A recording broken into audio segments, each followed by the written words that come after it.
ท่านผู้ชมที่เคารพบรรดาแขวงและภาคส่วนต่างๆได้มอบเงินและอุปถัมภ์เข้าในกองประชุมใหญ่ผู้แทนทั่วประเทศครั้งที่ 12 ของพรรคประชาชนปฏิวัติลาวซึ่ง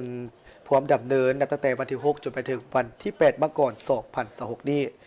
เพื่อเป็นการประกอบส่วนเข้าในการจัดตั้งปฏิบัติกองประชุมใหญ่ผู้แทนทั่วประเทศครั้งที่ 12 ของพรรคประชาชนปฏิวัติลาวให้มีผลสำเร็จอย่างจบงามในตอนเช้าของวันที่ 6 มกราคม 2026 ที่หอประชุมแห่งชาติบรรดาองค์การปกครองแขวงและธนาคารของรัฐได้นำเอาเงินสดและเครื่องอุปถัมภ์จำนวนหนึ่งมามอบให้แก่คณะรับผิดชอบกองประชุมใหญ่ต่างหน้ารับโดยท่านสันติภาพพรหมวิหารรัฐมนตรีกระทรวงการเงินโดยมีภาคส่วนที่เกี่ยวข้องเข้าร่วมภาคส่วนที่นำเอาเงินมามอบในข้างนี้ประกอบมีแขวงอัตตปือซึ่งได้มามอบกาแฟและเครื่องอุปถัมภ์จำนวนหนึ่งรวมมูลค่า234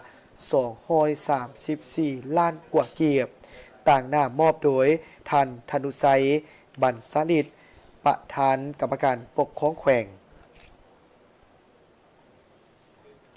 ต่อด้วยธนาคารแห่งสปป.ลาวจำนวน675 ล้านเกียบมอบโดยท่านนางบุญคำวรชิตผู้ว่าการธนาคารแห่งสปป.ลาวแขวงเซกองจำนวน50 ล้านกีบมอบโดยสหายบุญหลายบุตริเลขาพักแขวง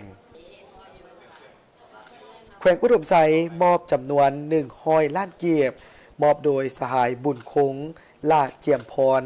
เลขาพักแขวงเสียงขวางมอบเงินจำนวน120 ล้านกีบมอบโดยสหายบัวเงินหุ่มไซยะพมประธานคณะกรรมการปกครองแขวงเสียงขวางสำหรับการมอบเงินและเครื่องอุปถัมภ์ในครั้งนี้ถือว่าเป็นการแสดงถึงความรับผิดชอบต่อภารกิจของพรรคและของประเทศชาติพร้อมทั้งเป็นการสร้างขบวนการอันฟดฟื้นเพื่อเป็นการต้อนรับกองประชุมใหญ่ครั้งที่ 12 ของพรรคประชาชนปฏิบัติลาวให้มีนัยและผลสำเร็จในโอกาสเดียวกันท่านสันติภาพพรหมวิหารก็ได้ต่างหน้าให้แก่พรรครัฐบาลแสดงความขอบใจต่อภาคส่วนที่เห็นได้ถึงความสำคัญนำเอาเงินมามอบให้ในครั้งนี้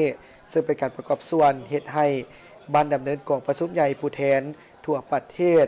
ครั้งที่ 12 ของพรรคประชาชนปฏิบัติลาวดำเนินไปยังโรงเรียนและประสบผลสำเร็จตามเป้าหมายที่กำหนดไว้พร้อมทั้งยั่งยืนว่าจะนำเอาเงินดังกล่าวนี้ที่ได้รับจากการอุปถัมภ์จากภาคส่วนต่างๆนำไปหมุนใช้ให้เกิดประโยชน์สูงสุดก็คือเฮ็ดให้กองประชุมใหญ่ผู้แทนทั่วประเทศครั้งที่ 12 ของพรรคดำเนินไปด้วยผลสำเร็จปราศจากข้อขาดตกบกพร่องและอื่นๆ